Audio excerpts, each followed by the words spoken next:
August 24th, 6:10 a.m.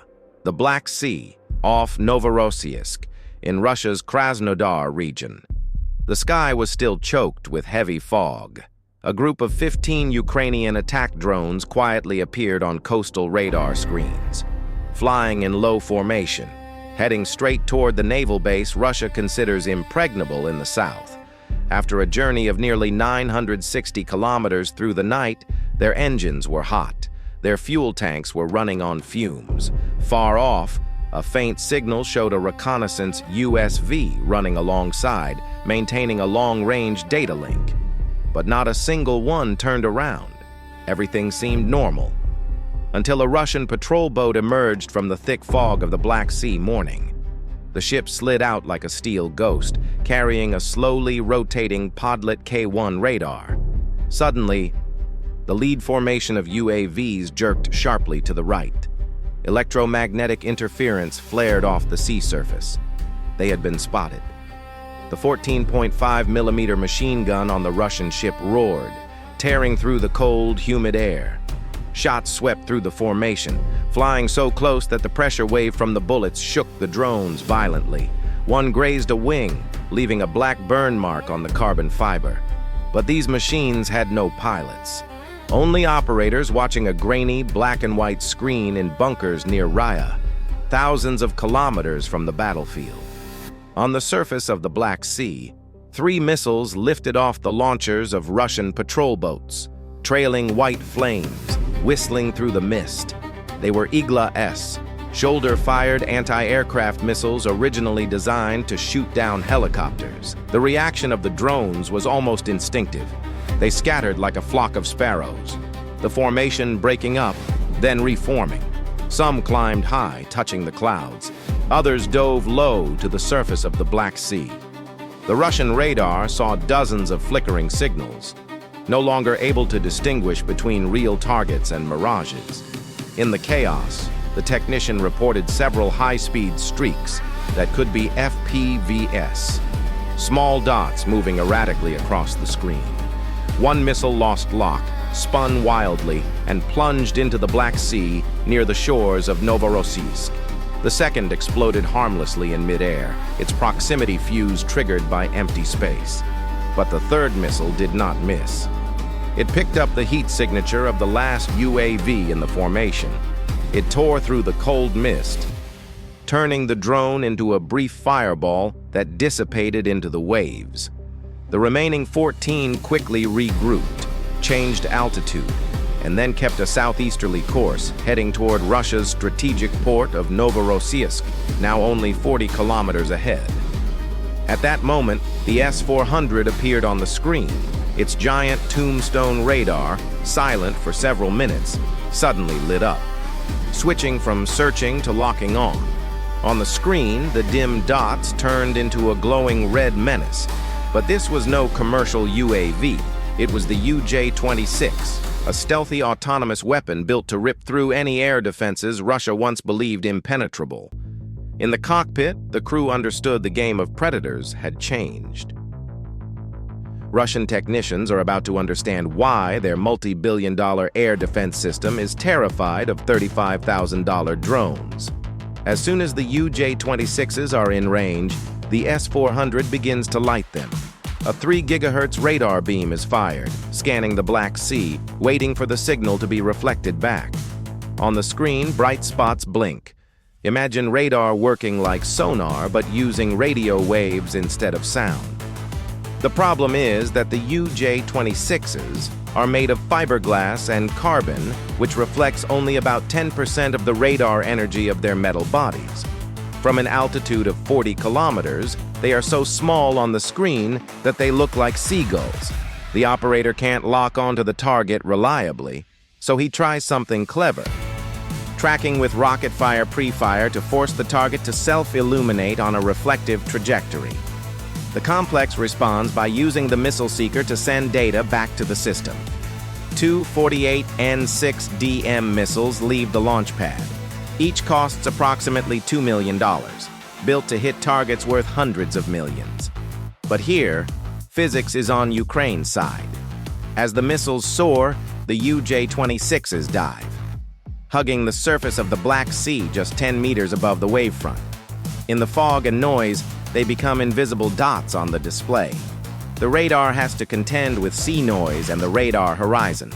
Some Russian infrared scanning sensors even mistook the heat plume of the falling low-altitude FPV as a target signal. Tu-48N6DM tried to follow, diving down at an angle of nearly 70 degrees. But their control surfaces worked like airplane wings. They needed airflow to steer. At that steep angle, the air was thin. The flow was broken. The rudders stalled. Both missiles lost stability, plunging into the Black Sea like steel spears, exploding in the salt mist. Immediately, the S-400 crew changed tactics. They deployed the 9M96E2, a new missile equipped with an aerodynamic booster, small side-firing jets that allowed it to change direction 90 degrees even without airflow. At the command center, a Podlet K-1 secondary radar was also activated to assist in low-level acquisition, increasing the chance of locking on a close-range target. These missiles were different. They generated a rotational force of up to 60 Gs, diving down to the height of the wave, closely following the UAV's reflected signal. The lead, UJ-26, banked hard to the left to avoid it, but the missile's computer had already calculated the intercept point and adjusted. 3 seconds before impact. 2 seconds later, the warhead exploded, sending more than 200 tungsten fragments tearing through the air. The drone was hit, shattered into hundreds of carbon fiber pieces, falling to the surface of the Black Sea, black ash blending with the dawn light. A second missile found its target, tearing apart another drone. But that hit created a new problem. Fragments flew through the air, reflecting radar waves everywhere, turning the 13 real signals into hundreds of fake signals. The Russian crew screens lit up. It was no longer possible to distinguish between the target and the burning carbon fiber. The remaining 13 UJ-26s spread out. Some flew up, others dived, some turned left, some turned right. The Russian air defense system had seen this before. They thought they were ready. 4 Panzer complexes were arranged in overlapping fire lines, forming what they called a box of death. No matter which direction the drone flies, it will be caught in the crossfire zone. Panzer is specifically designed to counter this type of threat, combining short-range missiles with a 30mm cannon, intercepting them in the last few seconds. Think of them as soccer goalkeepers, the last line of defense, where even the slightest mistake could mean disaster. Each Panzer system operates on a completely different philosophy than the S-400. No mass firing, no waste. They use a shoot, observe, shoot again tactic. Launch one, track the trajectory, adjust, then launch again. This tactic maximizes accuracy when confronting a highly maneuverable target. The first battery locks onto the advancing UJ-26 formation, then fires a 57E6 worth more than $180,000. Rockets off the launcher straight at the lead vehicle. But the drones reacted instantly. They spun around each other like a merry-go-round rolling forward. Each one changed direction at different intervals, creating geometric chaos that confused the missile's guidance system. The 57E6's proportional guidance mechanism predicted linear motion. But as the angle of inclination kept changing, the interception algorithm got confused and missed the lock. The Panzer gunner switched to the 30mm twin-barrel cannon, which could fire 5,000 rounds per minute. Instead of aiming at each drone, he drew a block of space in lead, creating a wall of death that anything flying through would be torn to pieces. 4 drones entered the area. Only 2 survived and penetrated the barrage of bullets. The math is brutal but simple. Only 9 drones remain. Nearly a dozen Russian missiles have left their tubes. Hundreds of rounds have been fired, and they haven't reached the port yet. Red warning lights flash across the Krasnodar region command center, signaling simultaneous encounters at Belgorod, Rostov, and Bryansk. Other groups of 14 drones are still simultaneously attacking in the designated direction. All anti-aircraft batteries are on combat alert. No reinforcements are coming. The Russians are on their own here, and so are the drones. The 9 survivors continue to advance, knowing the hardest part is still ahead. On the beach, a mobile container that looks like a cargo box. It's the Krasuka 4, a plain-looking shell but containing high-altitude electronic jamming equipment inside, a $20 million jammer. As the remaining 9 drones entered the Novorossiysk area, the system activated. The entire radio spectrum was flooded with electromagnetic noise. Krasuka 4 works by overwhelming the communication frequency with jamming waves, blocking any remaining control channels. Imagine trying to make a call while someone turns on a loudspeaker right next to your ear. The sound disappears, leaving only noise. The transmitter scans the 1.2 to 5.8 gigahertz band. Hunting for a control signal connecting the operator 1,000 kilometers away and the incoming swarm. Meanwhile, the sea surface sensors also picked up some strange reflections, possibly debris, possibly USVS scouting offshore. Adding to the noise in the air defense system, the EW specialists perform a scan, then lock a quick scan of the entire spectrum for live signals. When they find one, they focus all their jamming power on it, not making noise everywhere but hitting the right spot. In a few seconds, they narrow down the main frequency band, 2.4 gigahertz, the main link between the aircraft and the operator. Krasuka 4 aims its power beam at around 20 watts, creating a wall of electromagnetic interference, but the beavers aren't controlled by a single wave. They hop between 128 channels every second in a pseudo-random pattern. Only the operator knows the sequence. Think of it as if you were switching phone numbers mid-call. If you don't know the sequence, you can't keep up. In theory, jamming could paralyze communications. But the Russians turned to the burn the haystack approach, mass jamming, stuffing every frequency band with noise. The idea was simple. If you can't find a needle in a haystack, burn the haystack. Every channel is overwhelmed. Every path is blinded by electromagnetic noise. However, a broken link is no longer the end. The drones immediately go into autonomous mode. They use terrain contour matching, comparing altitude readings from radar with preloaded terrain maps. Every hill, every bridge, every port has its coordinates in memory. When the remote signal disappears, they still know exactly where they are and continue moving towards the target. Automation brings advantages, but also new risks. The 3 drones don't have time to adjust when a construction crane suddenly rises from the fog. A structure not on the map loaded 6 months ago. It's too late to turn. The collision happens in a flash. Carbon fiber meets steel, always a violent outcome. Shattered fuselages, falling wings, fire, and debris strewn across the ocean surface. The remaining 6 continue. Batteries show 18% remaining. The math becomes life or death. Enough power to reach the target, but not enough for complex evasive maneuvers on the approach. They have only one chance to complete the mission, and there, the S-400 commander faces an impossible decision. Each remaining missile costs $2 million each, built to destroy a target worth 100 times more. Fire now or hold. A single mistake could cost an entire base. Each drone that crashes into your defense zone costs you $35,000. Even if you shoot them all down, the financial damage is still on Russia. This is no longer traditional warfare. It's economics with explosives attached. The commander decides to switch to a cheap and effective measure, deploying Zu-23 anti-aircraft guns. The 23mm twin-barrel guns are from the 1960s.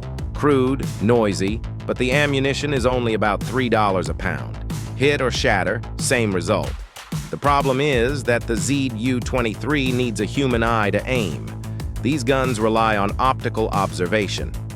Someone has to see the target to give the order to fire. The drone, meanwhile, travels at 150 kilometers per hour, performing sudden turns every 2 to 4 seconds. The classic sighting system needs about 3 seconds of stable flight to calculate a firing solution. But the target never gives them that time. The gunners are forced to return to World War II tactics, scattering flares across the sky, hoping to hit something. A spray round. But fortunately, it hits a rotating drone, ripping its fiberglass hull apart. The other 5 continue on. Novorossiysk port is only 8 kilometers away. But this is the true nature of modern warfare. Sometimes, man-made weapons are not the only thing you have to fear. As the drones approached the port, the water temperature rose, causing a thin layer of fog to rise. What had once protected them now betrayed them.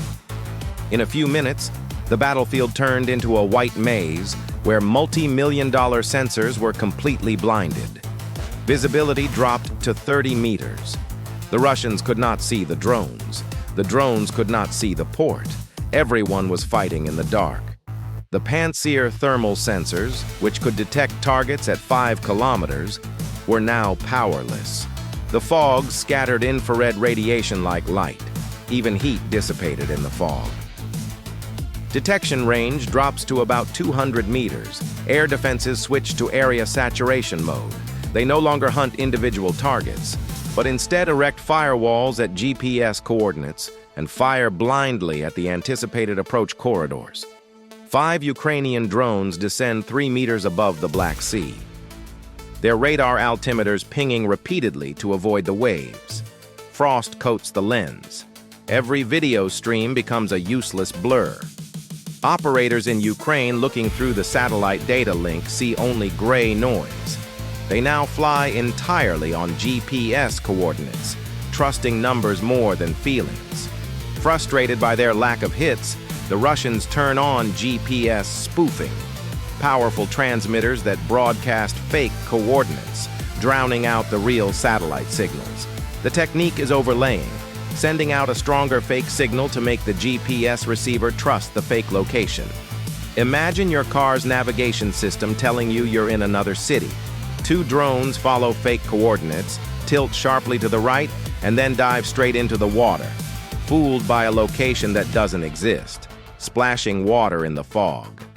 The only thing on the screen was the radar signals that flashed and disappeared. The 3 remaining drones were hidden in the fog. Just a short scan, and then they were gone. The backup inertial guidance system kept them on track, compensating for GPS errors. Simple math to navigate through the fog. The harbor guards, the rooftop guards, and watchtowers were equipped with shoulder-mounted iglas.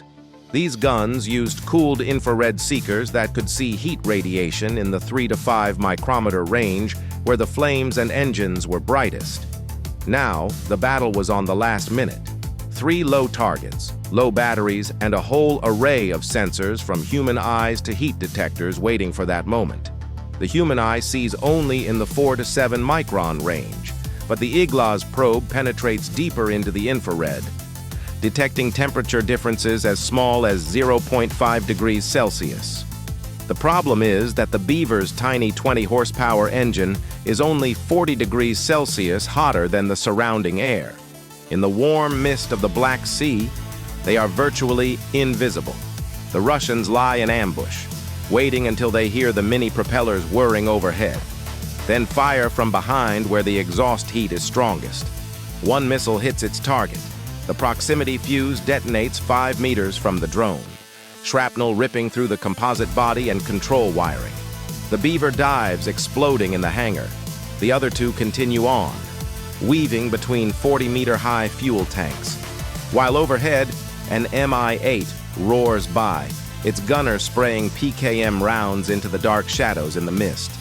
The helicopter pilot tried to use the wind, lowering the altitude, using the airflow from the propeller to create a 60-kilometer-per-hour wind, hoping to knock the drone into the tank wall.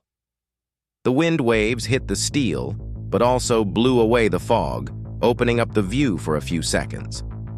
In that brief moment, on the screen of the control team in Ukraine, the image of the target appeared clearly.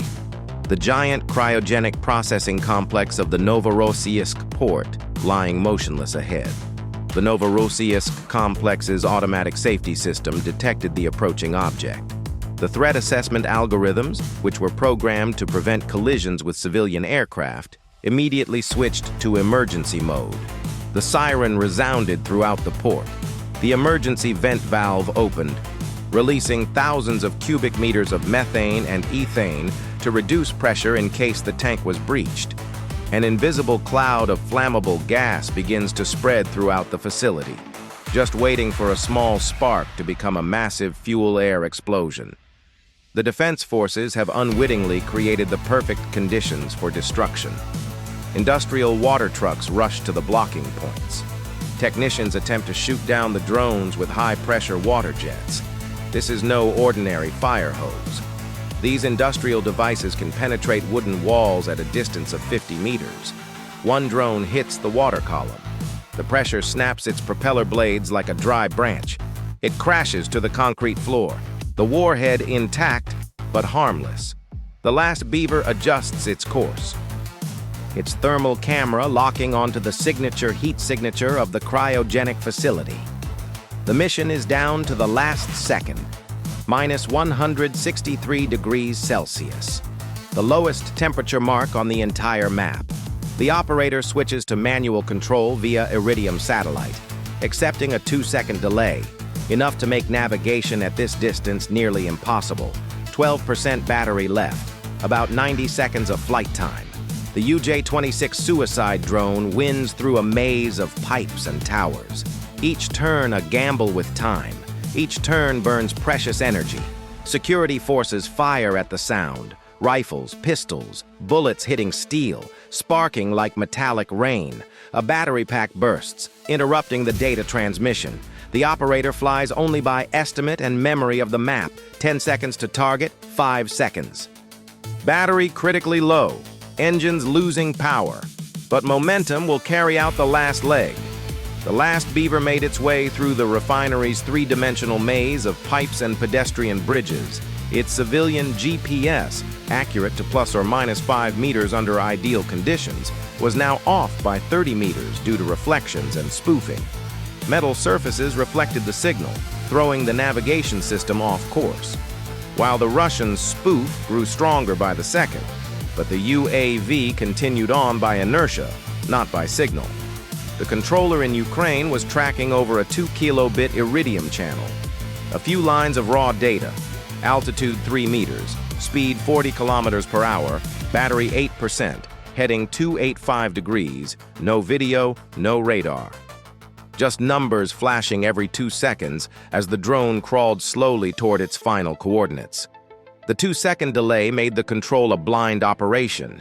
Every action was too late by the time it arrived. When he gave the command to turn left, the drone flew another 20 meters before receiving the signal. He had to fly by prediction, imagining where it would be, not where it was, like playing a video game with a 2-second delay.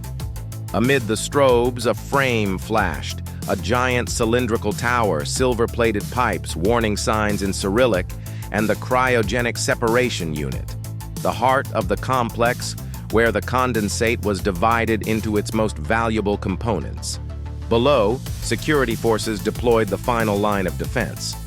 1738, multiple industrial water jets were mounted on the truck, forming a mobile wall between the drone and the factory.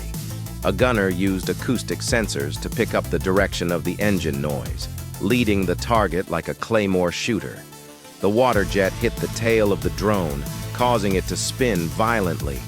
The gyroscope struggled to maintain balance.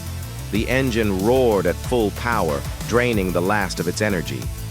The battery warning flashed 5%. The operator knew he had only one chance. He lowered the drone's nose, converting altitude into speed, and dove for the target's feet. The air below had been turned by the emergency ventilation system into an invisible methane-ethane cloud, a perfect fuel mixture waiting for a spark. The 20-kilogram warhead contained a thermite mixture, aluminum powder plus iron oxide, that reacted at over 2,500 degrees Celsius. Thermite isn't smothered by water or foam. Once it's started, it burns until it runs out of fuel, hot enough to melt steel in seconds. The impact decoy is mechanical, simple, and requires no electronics. 3 seconds to impact. Battery dead, Engine shut down, but inertia has spoken. The 40-kilogram drone is hurtling at 15 meters per second, carrying a lot of momentum. It glides the last 50 meters in an eerie silence, a Newtonian bullet. Security forces hold their breath, hoping it will miss or fall short, but it doesn't stop. It hits the segmented column just where the operator had aimed. Steel screeches, a loud crackle of metal on metal. For a heartbeat, nothing happened. Then the thermite ignited. The blue-white flame flared up like a miniature sun, engulfing the steel column in 2 seconds. The liquefied metal sprayed straight into the pressure vessel, vaporizing the liquid hydrocarbon. The pressure spiked, rupturing the entire network of pipes, releasing thousands of cubic meters of flammable gas into the air. The gas cloud ignited. The explosion spread at 3,000 meters per second, creating a crushing shock wave that blew out every window within a kilometer radius. A 200-meter-high fireball rose from the morning mist, dyeing the Black Sea sky a fiery orange. But that was just the beginning. The liquid tanks below started a chain reaction. A BLEVE was forming. When the pressurized gas cylinders suddenly decompress, they expand to 600 times their volume, creating a terrifying explosion. One cylinder burst, the others followed. A chain reaction of destruction that turned the entire complex into a sea of fire. The $2 billion cryogenic processor designed to withstand earthquakes and hurricanes collapsed into a pile of twisted molten metal. The fire burned for 6 days, visible from satellites flying over the Black Sea and along the Georgian and Turkish coasts. A column of black smoke rose from the port industrial zone, marking Ukraine's deepest incursion into Russia's southern military zone. And in the final silence, the flames spoke for themselves. Goodbye.